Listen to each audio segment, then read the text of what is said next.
This evening. I'm here at their request and not to compete with the official Republican remarks. The Tea Party is a dynamic force for good in our national conversation, and it's an honor for me to speak with you. 2 years ago, when Barack Obama became our president, unemployment was 7.8%, and our national debt stood at what seemed like a staggering $10.6 trillion.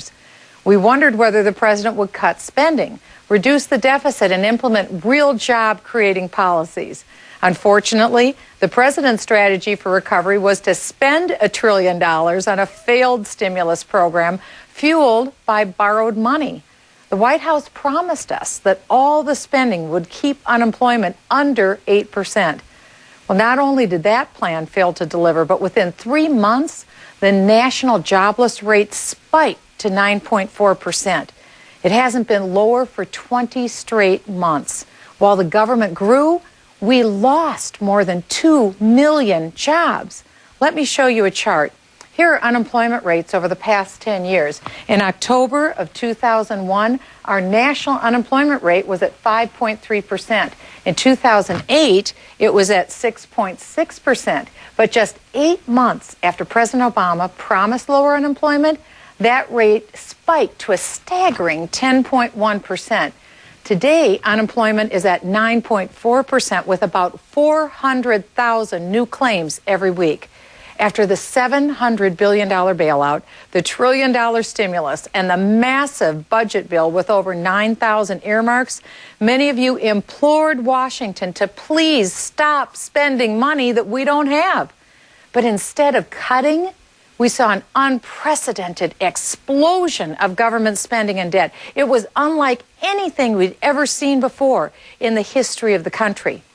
Well, deficits were unacceptably high under President Bush, but they exploded under President Obama's direction, growing the national debt by an astounding $3.1 trillion. Well, what did we buy?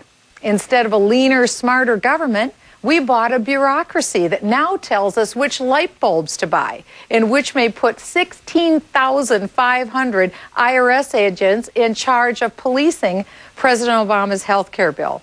Obamacare mandates and penalties may even force many job creators to just stop offering health insurance altogether, unless, of course, yours is one of the more than 222 privileged companies or unions that's already received a government waiver under Obamacare. In the end, unless we fully repeal Obamacare, a nation that currently enjoys the world's finest health care might be forced to rely on government-run coverage. That could have a devastating impact on our national debt for even generations to come. For 2 years, President Obama made promises just like the ones we heard him make this evening.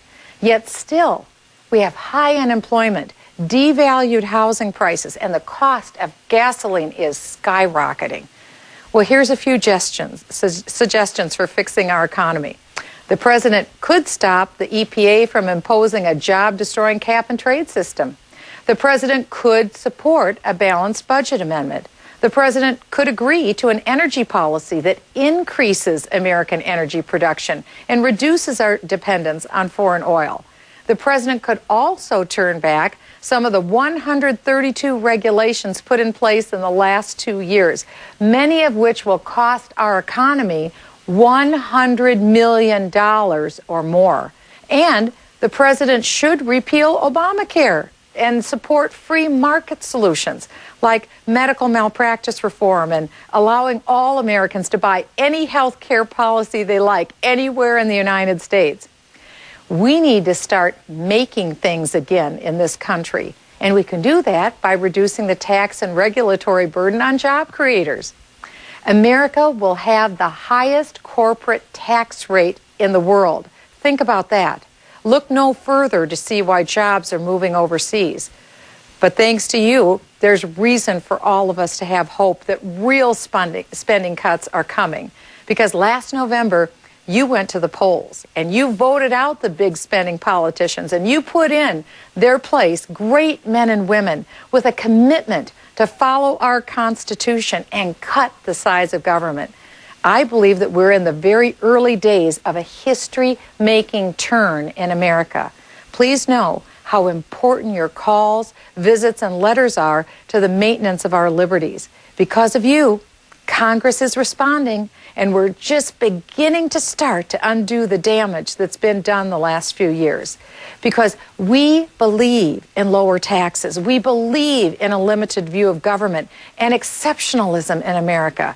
And I believe that America is the indispensable nation of the world. Just the creation of this nation itself was a miracle. Who can say that we won't see a miracle again? The perilous battle that was fought during World War II in the Pacific at Iwo Jima was a battle against all odds. And yet this picture immortalizes the victory of young GIs over the incursion against the Japanese. These 6 young men raising the flag came to symbolize all of America coming together to beat back a totalitarian aggressor. Our current debt crisis we face today is different, but we still need all of us to pull together.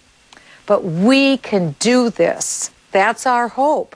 We will push forward. We will proclaim liberty throughout the land, and we will do so because we, the people, will never give up on this great nation.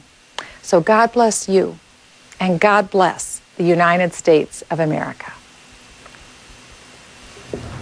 All right, Congresswoman Michele Bachmann speaking on behalf of the Tea Party movement. She's the chair of the Tea Party caucus.